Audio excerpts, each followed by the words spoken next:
Om Ajnanatimirandasya Jnananjana Shalakaya Chakshurunmilitam Yena Tasmai Shri Gurave Namaha Shri Chaitanya Manobhishtam Sthapitam Yena Bhutale Swayam Rupa Kadamahyam Dadati Swapadantikam Vandeham Shri Gurun Shri Uta Padakamalam Shri Gurun Vaishnavamscha Shri Rupam Sagrajatam Sagana Raghunathanvitam Tam Sajivam Sadvaitam Savadutam Parijana Sahitam Krishna Chaitanya Devam Shri Radha Krishna Padan Sagana Lalita Shri Vishakhanvitamscha He Krishna Karuna Sindhu Dinabandho Jagatpate Gopesha Gopika Kanta Radha Kanta Namostute Tapta Kanchana Gaurangi Radhe Vrindavaneshwari Vrishabhanu Sute Devi Pranamami Haripriye वाञ्छाकल्पतरुभ्यश्च कृपा सिन्धुभ्येव च पतितानां पावनेभ्यो वैष्णवेभ्यो नमो नमः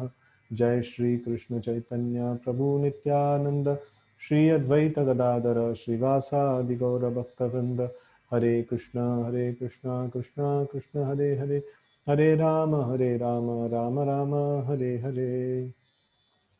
Okay, so we will see from where we left. This is 28th sloka of the 8th chapter of the second canto, and now we had heard about the questions of Parikshit Maharaj, so we are going to continue in that, and now Shukadeva Goswami is going to answer them in short while. Okay. Praha Bhagavatam Nama Puranam Brahma Samhitam Brahmane Bhagavat Proktam Brahma Kalpa Upagate. He began to reply to the inquiries of Maharaj Parikshit by saying that the science of personality of Godhead was spoken first by the Lord himself to Brahma when he was first born. Srimad Bhagavatam is the supplementary Vedic literature, and it is just in pursuance of the Vedas. Purport. Srimad Bhagavatam is the science of the personality of Godhead.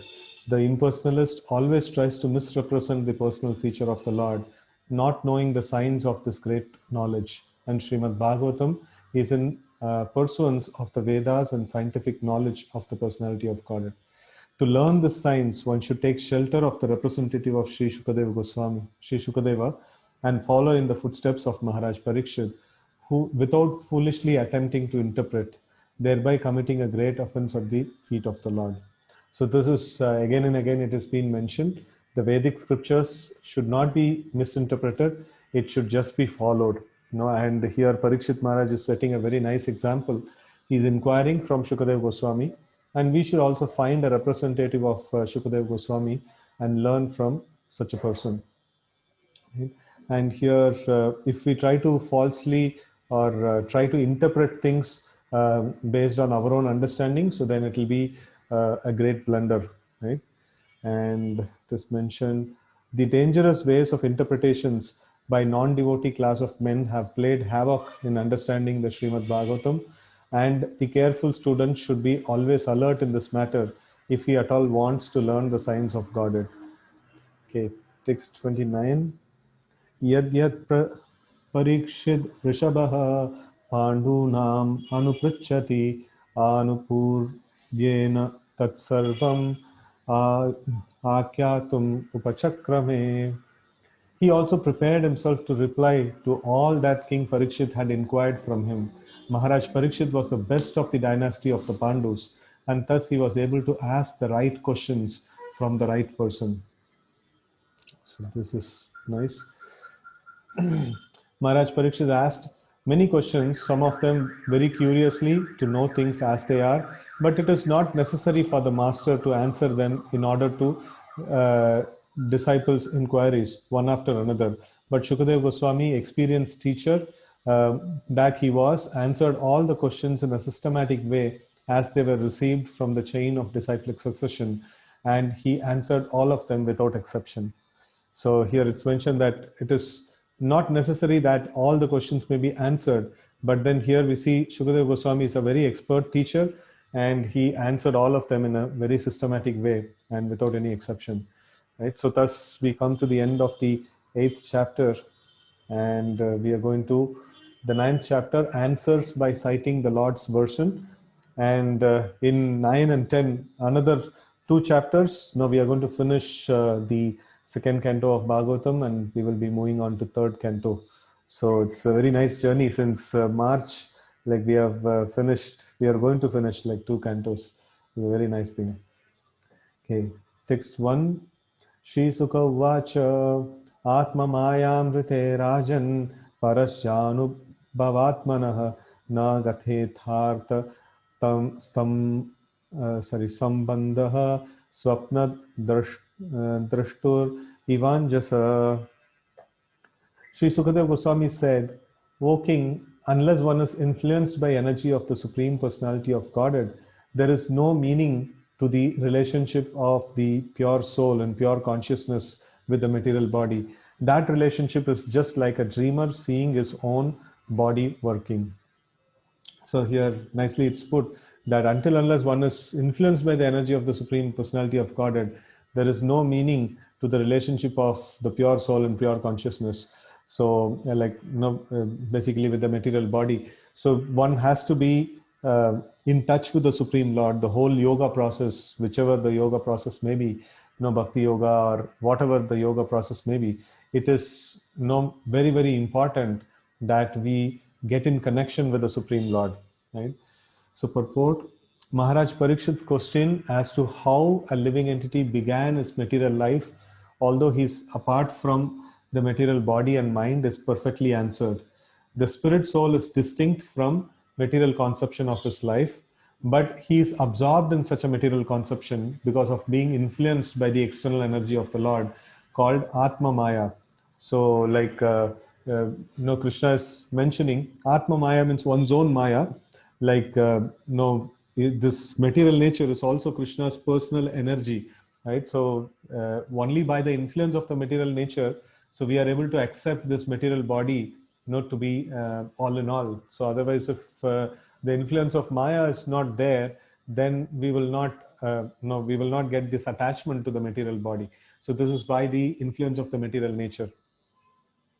And then somebody may ask, okay, then why not the Lord just remove the influence of the material nature? So we also have the desire to enjoy separate from the Lord. That is why the Lord actually puts this material nature. Material nature means that which can make us forget the Lord. That is material nature. The moment we forget the Lord, we become attached to the next in line temporary thing. So one time I had asked one of my seniors, no, Prabhuji, this particular problem is too big a problem and I'm not able to handle. So I have a workaround. No, can I do this thing? So then my senior had told me that, see, this workaround, what you're thinking about, it's a shortcut and it may temporarily remove the problem in hand. But then, you should always know that in life, always there is so many problems are there. And all those other problems are not affecting you so much because you are so much occupied with this main problem. So if this problem goes off, then the next in line problem will become prominent, and then that you will be thinking about that problem so much. So better go through the problem and come out successful rather than taking some shortcuts or some material workarounds and things like that. So that may not be helpful for you. So he was mentioning in that way. So it was quite quite amazing answer, and I always cherish that particular this one. So whenever I am faced with difficulty, if there is a legitimate way of getting out of it, then it is good. But otherwise, like I generally kind of think about this particular question that I asked to my seniors, and then I always try to meditate on that. So escaping from problem is not possible completely. No, it is life in material world means there will be some problem, and then I have to go through all these problems, right? So then that kind of gave me a lot of good focus in my life. And focus is not to solve the problem. Focus is to march forward and get through and live a meaningful life, which is dedicated for Krishna consciousness. So in this way, we can actually see, here also this Atma Maya, like, or the material nature, is the one which is causing us to get attracted to the material things. It is primarily because Krishna is covered. If Krishna is there, we are able to perceive Krishna directly. So then we will not be attracted to the material things. And Krishna is mentioning, I am Yoga Maya Samavritaha. So I am covered by the Yoga Maya potency of the Lord. So in this way, like we can see that the material nature is kind of the here it is mentioned, until unless he is influenced by the external energy of the Lord, he will not have this kind of conception. The spirit soul is distinct from material conception of life, but he is absorbed in material conception because of being influenced by external energy of the Lord. So we just need to change our desire, that is to serve the Lord and to be with the Lord. So then automatically the influence of the material nature will go down, because that's the trigger point, that's the root cause of our material existence, right? So this has already been explained in the first canto in connection with Vyasadev's realization of the Supreme Lord and his external energy. The external energy is controlled by the Lord, and the living entities are controlled by the external energy, by the will of the Lord, right? So nothing is going out of hands of the Lord. Everything is perfectly within the hands of the Lord. So there is nothing out of hands of the Lord. Therefore, although the living entity is purely conscious in his pure state, he is subordinate to the will of the Lord in being influenced by the external energy of the Lord. In the Bhagavad Gita 15:15, also the same thing is confirmed. The Lord is present within within the heart of every living entity, and all the living entities' consciousness and forgetfulness are influenced by the Lord.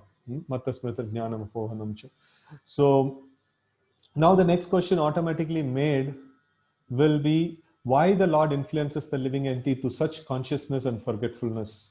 The answer is that the Lord clearly wishes that every living entity be in his pure consciousness as part and parcel of the Lord, but thus being engaged in loving service and thus be engaged in loving service of the Lord as he is constitutionally made.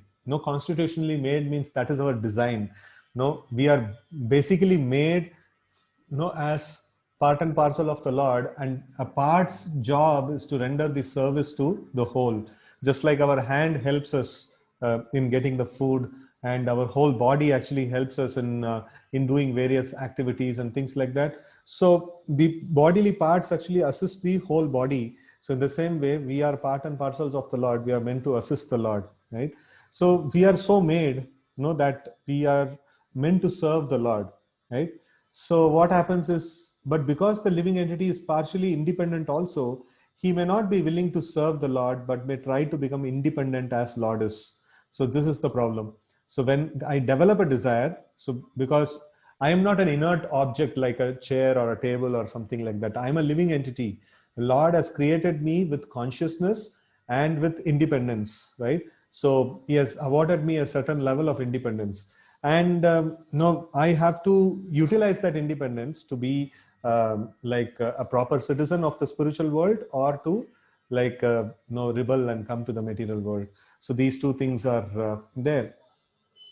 So now we see that because the living entity is partially independent also, he may not be willing to serve the Lord. So there is this probability is there. So we all fall under this probability. No, we have willed not to serve the Lord, but may try to become as independent as the Lord. All the non-devotee living entities are desirous of becoming equally as powerful as the Lord, although they are not fit to become so. The living entities are illusioned by the will of the Lord because they wanted to become like him. Like a person who thinks of becoming a king without possessing the necessary qualifications, when the living entity desires to become the Lord himself, he is put in a condition of dreaming that he is a king.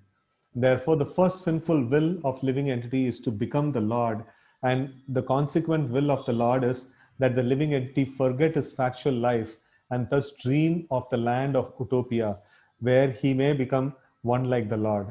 The child cries to have the moon from the mother, and the mother gives the child a mirror to satisfy the crying and disturbing child with the reflection of the moon. Similarly, the crying child of the Lord is given over the reflection of the material world to lord it over as karmis, and to give this up in frustration to become one with the Lord. So both these stages are dreaming illusions only, right? So this moksha means what? So first is the karma kanda. So karma kanda means it is opportunity for people to become proprietors and lords of things that is there in this material world. So that is an illusion. No, where Lord is the master of everything, and here I want to become like the Lord. And the second thing is, okay, I want to give up all these things. This is too much frustration, no, going behind these worldly things. I want to give up all these things, and then I want moksha. So that is also another illusion, right? So devotees are not looking for moksha. Devotees are looking for service of the Lord, right? So devotees, they are happy even if they want, if they can get opportunity to serve in this world, or if they are taken back to the spiritual world, offered liberation, taken back to the spiritual world, and if they want to serve there, that is also okay. Wherever they are, they just simply want service. In fact, this is nicely mentioned in one of the slokas of Bhagavatam. It says that, what is that? Salokya sarupya sarishti samipyaikatvam apiyuta diyamanam na grinanti vina mat sevanam jana. So that means these are all different kinds of liberation that is listed down. Salokya means to reside in the same planet as the Lord. Sarupya is to have the same form, features, bodily features like the Lord. And then Salokya, Sarupya, and then Sarishti, that is the same kind of opulence as the Lord, riches as the Lord. And then Samipya is to be a close associate of the Lord, or no, these are all different kinds of liberations that are there. And the Bhagavatam gives a list of all these liberations, and then it says, Diyamana na grananti. No, even if it is given, my devotees don't take this liberation. Oh, what's the problem? No, every spiritualist looking for liberation. No, why the devotees will not take liberation? And it says, no, like Diyamana na grananti, vina mat sevanam jana. If it is without my service, no, that means if the Lord were to say, okay, no, like you're struggling in this world, I'll give you moksha, I'll take you back to the spiritual world. No, will you come? The devotee is asking, my Lord, do you have any service there for me? And the Lord will say, no, all services are taken care, like you just need to simply hang around in the spiritual world. Oh, then the devotee says, no, no, no, no, then I am not interested. I am doing some service here. I am happy, like, no, I'll keep doing your service here. So, and if the Lord says, no, no, I have some service for you there, then only the devotee is willing. No, okay, fine, I'll go there. So that is how a devotee is attached to the service of the Lord, right? So in this way, a devotee is not looking for sense gratification as the karmis do, or the people who are following the karma kanda section of the Vedas, they do. And the devotees are not looking for moksha.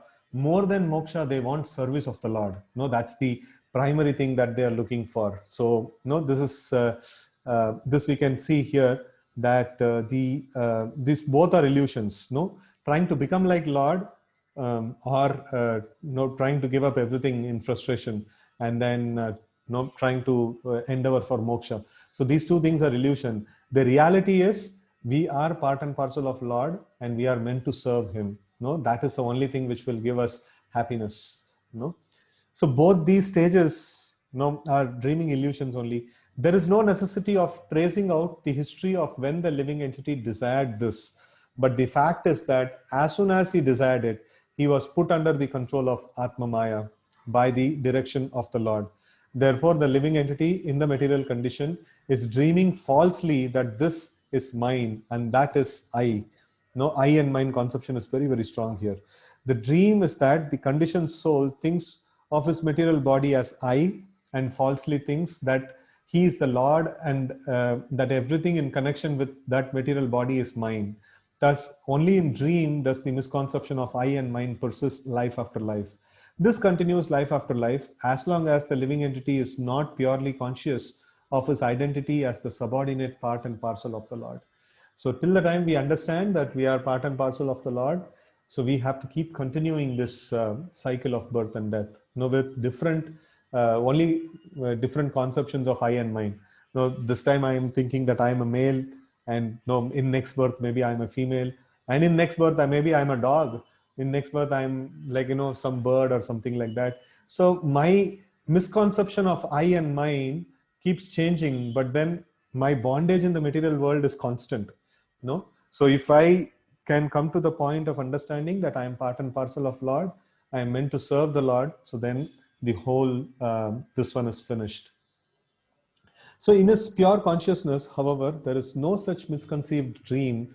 And in that pure conscious state, the living entity does not forget that he is never the Lord, but that he is eternally the servitor of the Lord in transcendental love. Right? Okay. So text 2, Bahurupa iva bhati mayaya bahurupaya ramana, Ramamano Guneshva Asya Mamaham Yiti Manyate.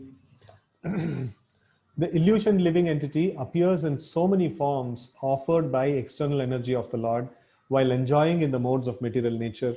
The engaged living entity misconceives thinking in terms of I and mine. So here it's nicely mentioned, mamaham iti, no, aham mameti, like all those this ones. So this is the basic misconception that we have in the material world. The different forms of living entities are different dresses offered by the illusory external energy of the Lord according to the modes of nature the living being desires to enjoy. So, Karanam Guna Sangosya Sadasadyo Nijanmashu.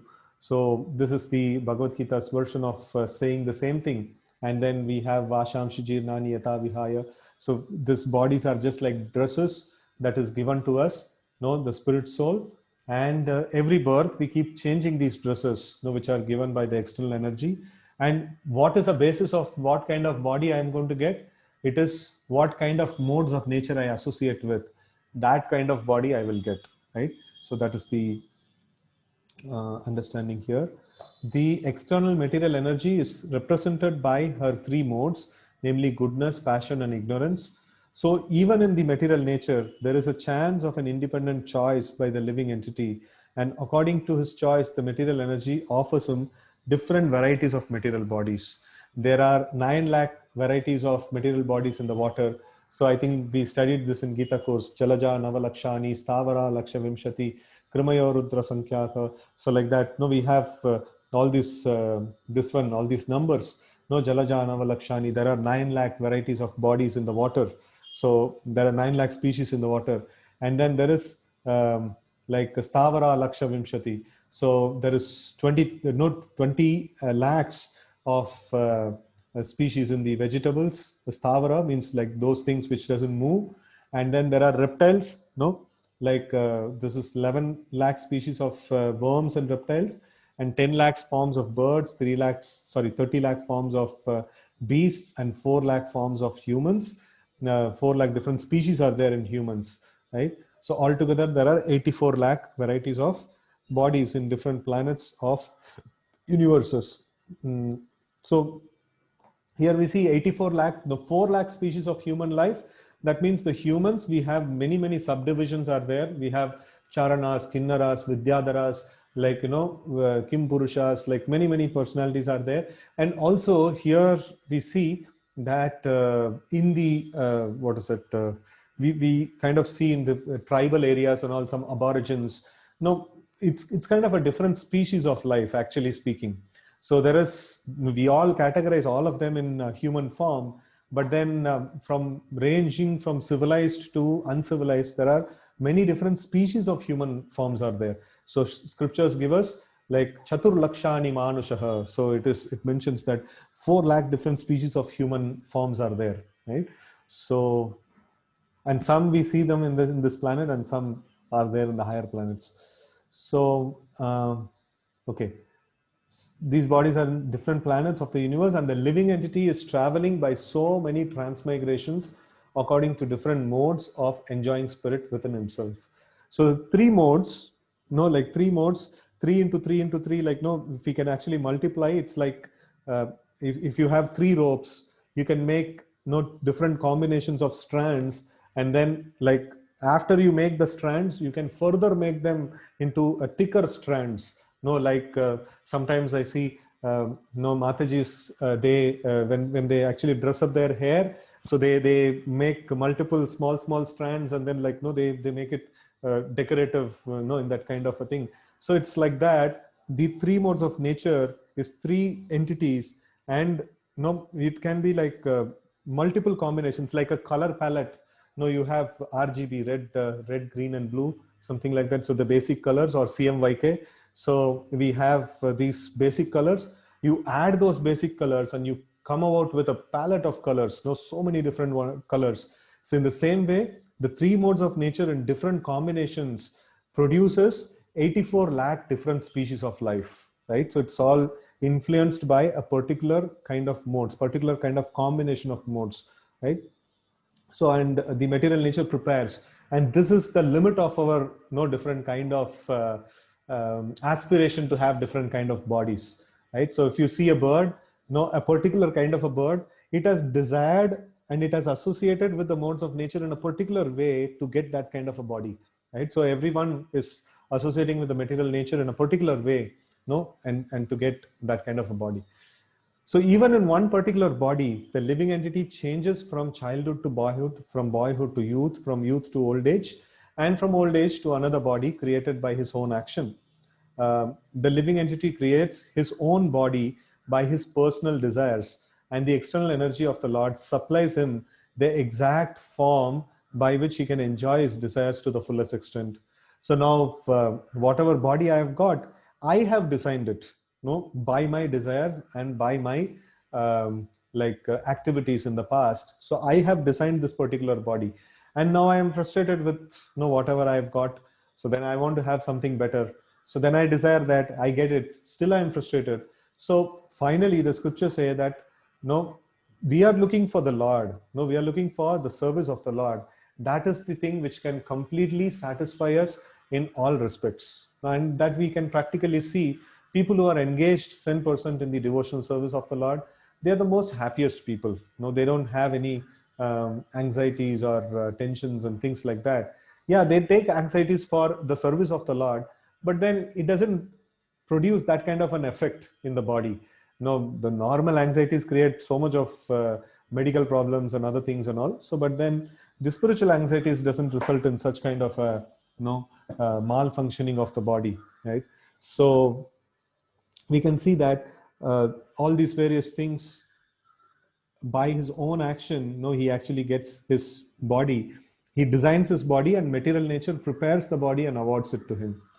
The tiger wanted to enjoy the blood of another animal, and therefore, by the grace of the Lord, the material nature supplied him the body of tiger, which facilitates for enjoying blood from another animal.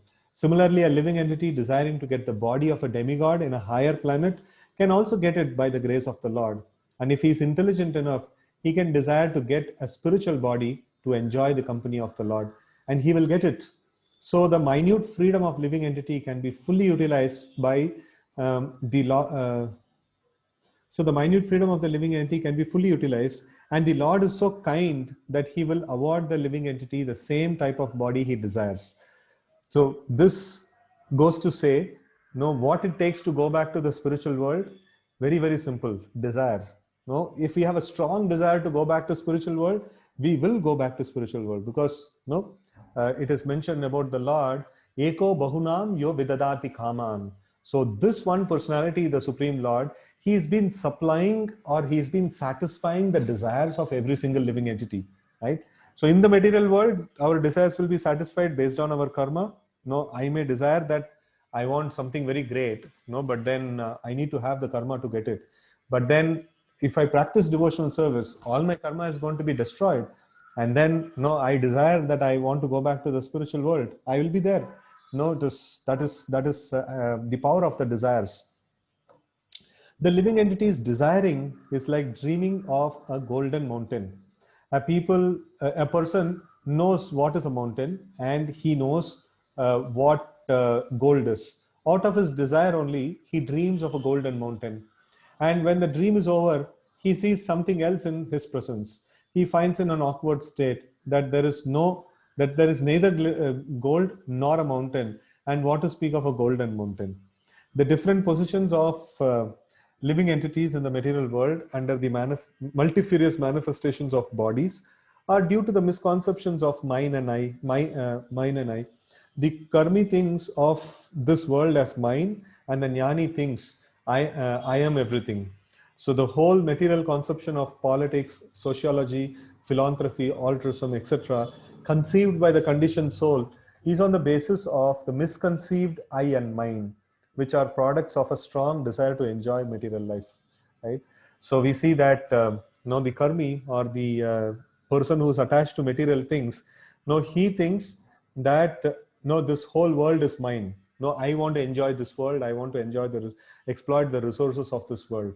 And then a jnani thinks, I am everything. No, there is nothing different from me. Like Sarvam Kala Vidam Brahma, everything. No, I am everything. I am that Supreme Lord. So that's another, major flaw in the understanding, right? So with this kind of understanding, with this kind of basis, so they are thinking, they are coming up with various conceptions of political policies, or social service and things like that. So all of them, the foundation of that is misconceived I and mind. So the foundation itself is wrong. So then what comes out is also wrong. So in this way, we can actually see that the actual conception of I, so I am actual ego, the real ego means self-identification. So the real ego is, I am no servant of the Supreme Lord. So anything else is a false ego. False ego can be that, I have become God, or I am the Lord and Master of everything that is there in this world, and I am meant to enjoy this world. So all these things are false conceptions of I and mind. Okay. The identification with the body and the place where the body is obtained under different conception of socialism, nationalism, family affection, and so on and so forth, is all due to forgetfulness of the real nature of living entity. And the whole misconception of bewildered living entity can be removed by the association of Shukadev Goswami and Maharaj Parikshit. All of this is explained in Srimad Bhagavatam. So when we have association of spiritual people, we are constantly reminded of that we don't belong to this world. We belong to the spiritual world, and I have to get back there. Okay. Text 3. Yarhivava mahim, mahim nisve parasmin kalamayayo ramate gata sammohas tyakto dashate tadobhayam. As soon as the living entity becomes situated in its constitutional glory and begins to enjoy the transcendence beyond time and material energy, he at once gives up the two misconceptions of life, that is I and mine, and thus becomes fully manifested as the pure self. So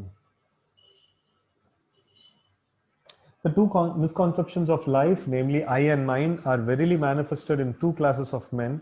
In the lower state, the conception of mine is very prominent, and in the higher state, the misconception of I is prominent. In the animal state of life, the misconception of mine is perceivable even in the category of cats and dogs, who fight with one another with the same misconception of mine. The lower stage of human life, the same misconception is also prominent in the shape of, it is my body, it is my house, it is my family, it is my caste, it is my nation, it is my country, right? And so on. And in the higher state of speculative knowledge, the same misconception of mine is transformed into I am, or it is all I am, etc. So there are many classes of men comprehending the same misconceptions of I and mine in different colors. But the real significance of I can be realized only when one is situated in the consciousness of I am the eternal servitor of Lord. This is pure consciousness, and the whole Vedic literature teaches us this conception of life. The misconception of I and the Lord, the misconception of I am the Lord, or I am the Supreme, is more dangerous than the misconception of mine. Right? So many spiritual organizations, so they may externally be like not they're doing the material sense gratification. They're externally very, very nice. They're doing austerities. They're getting up early in the morning. They are doing all the habits of cleanliness and all these things they may be doing. But if they think that I am that Supreme Lord, so he's more worse than a person who is enjoying the material things of this world. So that's so bad, actually.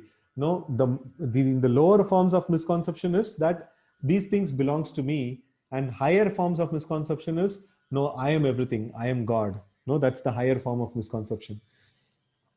Okay, although there are sometimes directions in the Vedic literatures to think oneself one with the Lord, that does not mean that one becomes identical with the Lord in every respect. Undoubtedly, there is oneness of the living entity with the Lord in many respects, but ultimately the living entity is subordinate to the Lord, and he is constitutionally meant for satisfying the senses of the Lord. The Lord therefore asked the conditioned soul to surrender unto him. Had the living entities not been subordinate to the supreme will, why would the living entity be asked to surrender? Had the living entity been equal in all respects, then why was he put under the influence of Maya? So we have already discussed many times the material energy is controlled by the Lord. The Bhagavad Gita 9:10 confirms this. Controlling power of Lord over the material nature. Maya dakshena prakriti suyate satcharacharam. Can a living entity who claims to be uh, as good as the supreme being control the material nature? No, it's not possible. The foolish I would reply that he will do so in future. No, even accepting that in the future one will be as good a controller of material nature as the supreme being, then why is one now under the control of material nature? So that's the point, no? Like if somebody says that I will meditate, I will become powerful, and I'll become as good as the Lord. So even if we accept that proposal, right now you are under the control of the material nature. No, immediately we are disqualified of being God. God means never under illusion. God can never be under illusion. No, we cannot say that tomorrow I'll show that no, I am God. It's not acceptable. So if you're God always. No, it is not that someday you will become God. Okay, so the Bhagavad Gita says that one can be freed from the control of material nature by surrendering unto the Supreme Lord. But if that is no surrender, then living entity will be able to control the material nature.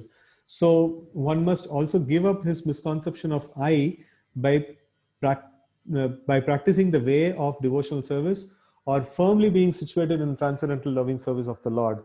A poor man without any employment or occupation may undergo so many troubles in life, but if by chance this same man gets a good service under the government, he at once becomes happy.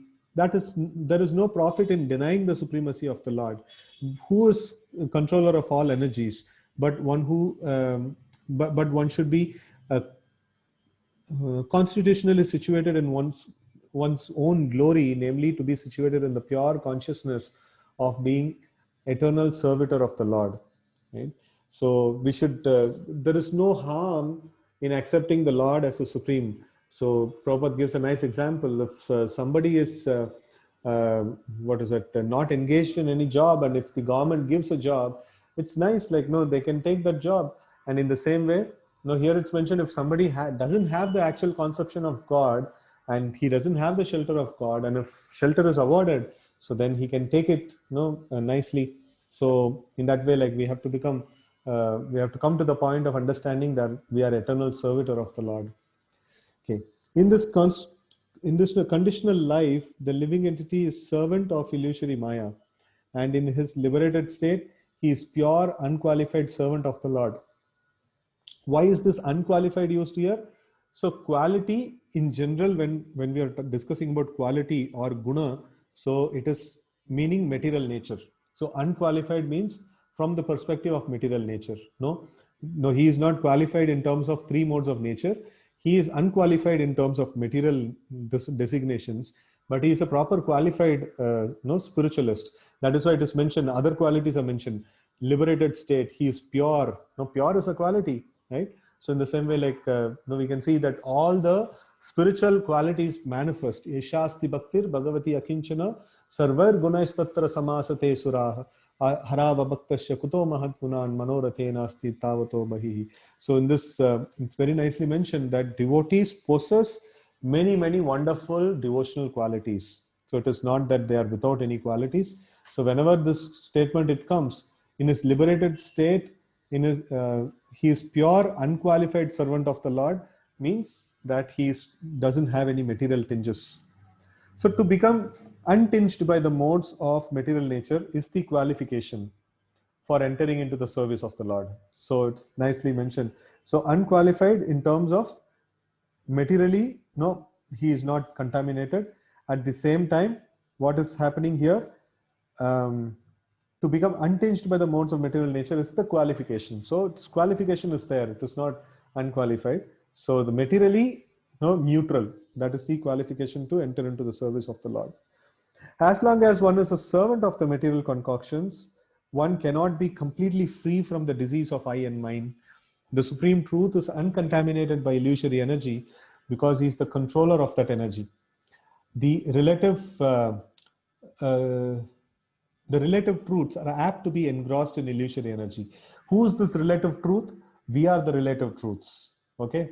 The Supreme Lord is called as absolute truth, and we are called as relative truth. So why is relative truth?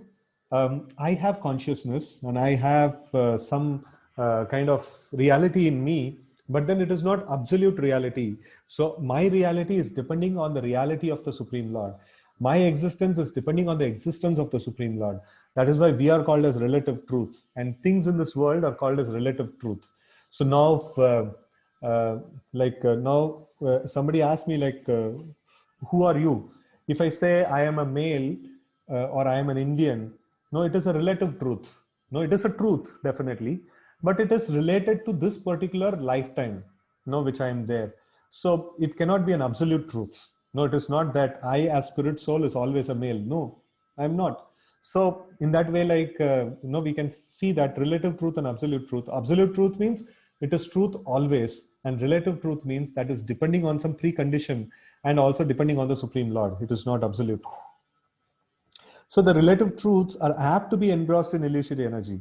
The best purpose is served, however, when one is directly facing the supreme truth, as when one faces the sun. The sun overhead in the sky is full of bright, but when the sun is not in the visible sky, all is in darkness. Similarly, when one is face to face with the Supreme Lord, he is freed from all illusions, and one who is not so is in the darkness of illusory Maya. The Bhagavad Gita 14:26 confirms this as follows: Mam chaya vyabhicharena bhakti yogena sevate sagunan samiti tyaitan brahma bhuyaya kalpate. So the signs of Bhakti Yoga or worship of the Lord, glorifying the Lord, hearing the Srimad Bhagavatam from right sources, not from professional men, but from a person who is, from a person who is Bhagavatam in life. So that means he is practicing Bhagavatam completely in his life. His life itself is a Bhagavatam. So from such a person, we should learn Bhagavatam. And being always in the association of pure devotees should be adopted in earnestness. Okay, I just cut short the paragraph. So the signs of Bhakti Yoga, of worshipping the Lord, glorifying the Lord, hearing the Srimad Bhagavatam from right sources, and being always in association of pure devotees should be adopted in earnestness. No, this is the process to be adopted. So these are all some potent ways of advancing in devotional service. One should not be misled by misconceptions of I and mine. The karmis are fond of the conception of mine, and the jnanis are fond of the conception of I, and both of them are unqualified to be freed from the bondage of illusory energy. Srimad Bhagavatam and primarily the Bhagavad Gita are both meant for delivering a person from the misconception of I and mine. And Srila Vyasadeva transcribed them for the deliverance of the fallen souls. The living entity has to be situated in the transcendental position where there is no more influence of time nor the material energy. In conditioned life, the living entity is subjected to the influence of time in the dream of past, present, and future. The mental speculators tries to conquer the influence of time by future speculations of becoming Vasudeva or the Supreme Lord himself by means of culturing knowledge and conquering over ego. But the process is not perfect. The perfect process is to accept the Vasudev as the supreme in everything, and the best perfection in culturing knowledge is to surrender unto him, because he is the source of everything. Only in that conception can one get rid of the misconception of I and mine. Both Bhagavad Gita and Srimad Bhagavatam confirms it.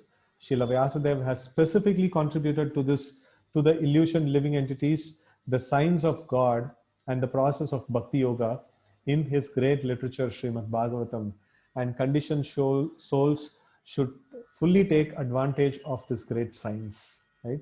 So this is the very important aspect. So the Bhagavatam describes this ultimate goal, and by studying Bhagavatam, we can actually purify ourselves of these misconceptions of I and mine, and we can get freed from the false ego, and we can come to the real ego, or the uh, real identity. So there is a question in the chat box. We all desire compare with both high and low and live. These desires and comparisons keep changing throughout life.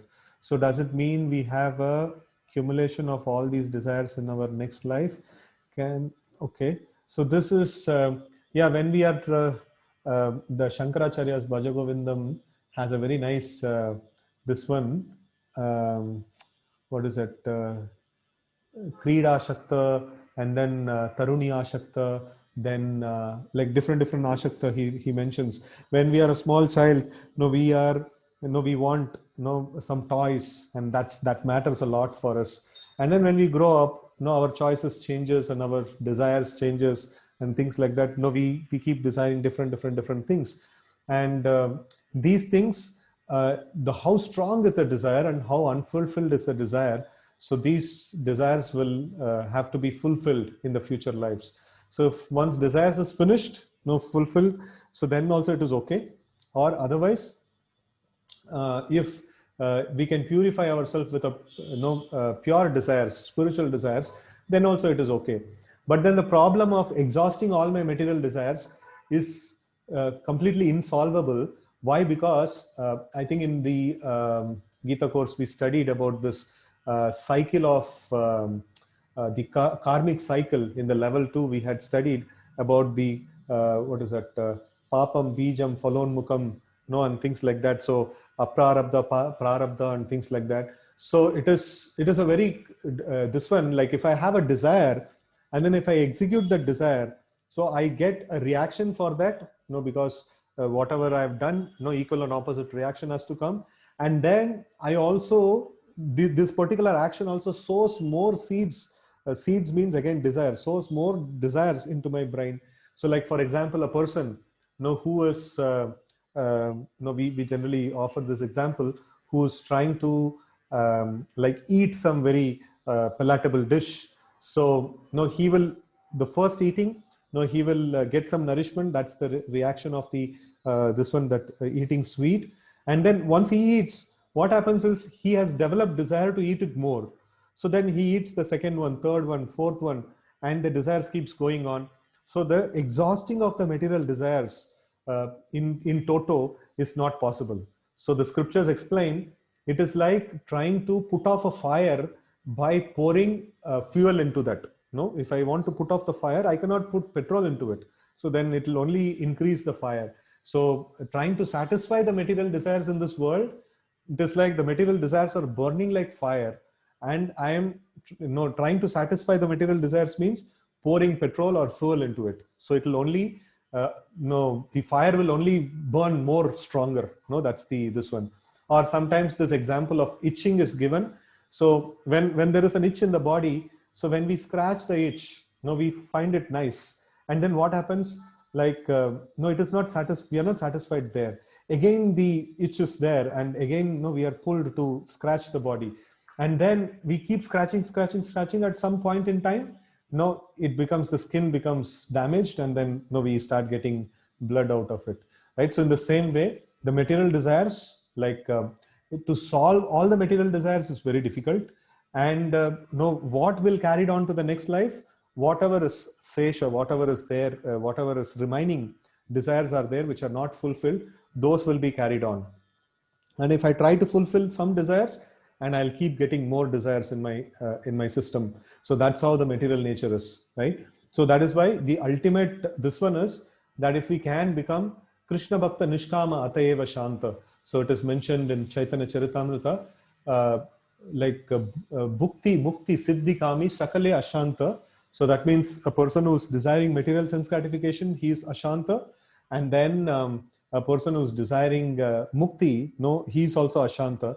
And a person who's desiring Siddhi, he is also Ashanta. And who's Shanta? The Krishna Bhakta, Nishkama, Atayeva Shanta, right? So in that way, like that is the way of this one. So whatever unfulfilled desires are there, the culmination of that will be, carried on to the next lifetime. And then, can chanting and surrender to Lord nullify these accumulation of desires? Yes. The chanting process, the devotional process is like frying out these seeds. So whenever we talk about the seeds in spiritual terminologies, seed means desire. So when we practice spiritual life, it is like putting those seeds on a frying pan and then frying them. So then these seeds will not fructify at all, right? So in the sixth canto of Bhagavatam, this is nicely explained. So by doing prayaschitta, if I do prayaschitta, what happens is the seeds have grown into big plant or a tree and things like that. And then prayaschitta means to cut the tree. No, that is manifested reactions. So, but what happened to the bija? No, the sinful tendency or the sinful desire is called the bija or seed. So what happened to the seed? The seed is still underneath the ground. The prayaschitta cannot remove the seed. The material prayaschitta cannot remove the seed. So we may cut, by doing some material prayaschitta, this vrata, that vrata. So we may cut the plant, we may cut the manifested reactions, we may cut the prarabdha, that is there. But then what happens to the aprarabdha? What happens to the kutam? What happens to the bijam? These are also parts of the sin or parts of the material reactions. So those things are underneath the ground and they cannot be destroyed by prayaschitta. But by performing the chanting of the names of the Lord, by studying Srimad Bhagavatam, even just listening to Srimad Bhagavatam, we are just putting, in this whole 1 hour, what we are trying to do is putting all these desires, material desires on the frying pan. We have just fried it out. So then the seeds become completely useless now. So they will not fructify further. The further prarabdha gets blocked. So that is how a devotee terminates the further lifetimes. He's not going to take birth again in this material world. He has tyakta deham punarjanma naiti mam iti so Arjuna. So like Krishna mentions in Bhagavad Gita, such a person, a devotee of the Lord, he terminates the further cycle of birth and death, right? So that is why a devotee, sometimes some reactions the Lord may give a sample of it to us, and then he can just clear the account. And some karma, like he may not even give us any reaction. He may just simply remove it. And for something, he may give us some reactions. So this is the way the Lord actually does. But we just pray to the Lord that in whatever way you want to clear the account, you clear the account. I just simply want to get back to the spiritual world and to be engaged in your service, right? So that's the mood of a devotee, right? So, and I think we have overshot the time also. So thank you very much for the nice questions and nice participation. So we will all meet again tomorrow. Grantaraj Srimad Bhagavatam ki jai, Gaur Bhakta Vrinda ki jai, Srila Prabhupada ki jai. Hare Krishna.